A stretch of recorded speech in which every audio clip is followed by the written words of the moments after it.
Amanda.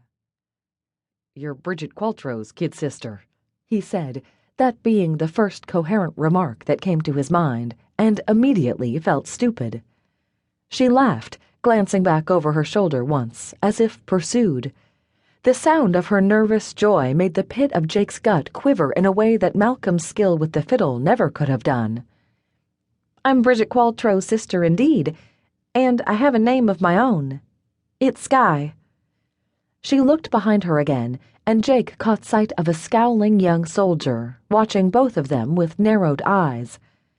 He wouldn't have believed the change in the girl if he hadn't been a witness to it himself. The Skye McQuarry he recalled was a quiet, shy lass, usually keeping her face hidden under the brim of an old hat. How could that little hoyden have transformed herself into this almost mythically beautiful young woman in the space of a few months? Well, however it had happened, he hadn't been the only one to take notice. The soldier, a corporal he thought, was starting toward them. Jake felt a surge of protective fury even before Skye spoke again, this time in a rather urgent whisper. "Please," she said. "Dance with me. Now."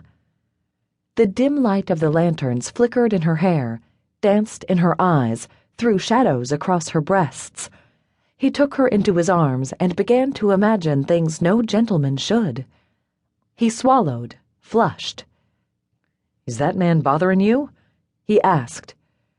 Her smile was dazzling, spring sunshine following a dark winter. "Not anymore," she said. Jake shook his head once, dizzy. They were moving awkwardly. He supposed it could have been called dancing. "I reckon I ought to get back to the mill," he said when he saw that the corporal had been deflected, at least for the time being. She clung to his hand and the back of his upper arm. "You mustn't leave me just yet," she enjoined with a sort of cheerful desperation. "Corporal Shelby is a persistent man. He'll be back, pestering me again if he sees you leave."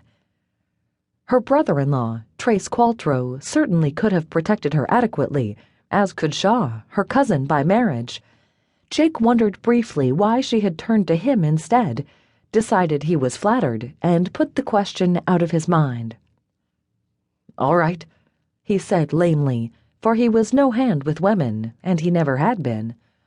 He reminded himself, in a sort of last-ditch effort, that the other three members of that troublesome family were lookers like Skye, infamous for their stubbornness and pride, and all but impossible to manage.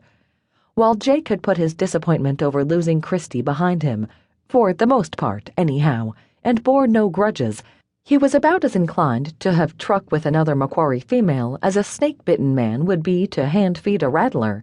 It worried him no little bit, the way this woman had set things to stirring inside him all of a sudden.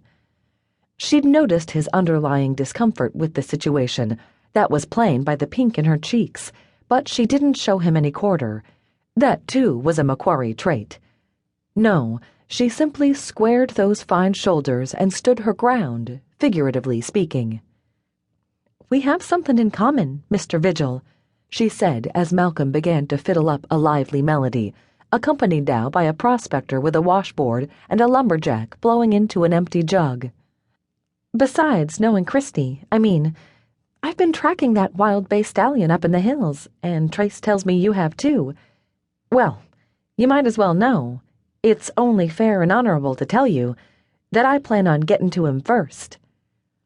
Jake sighed. The idea of holding this particular woman in his arms, even for an innocent purpose, muddled his reason and filled him with a combination of anticipation and foreboding. He heard himself chuckle. "You're after the bay?" he marveled. "A little snippet of a thing like you? Why, you'll get yourself killed."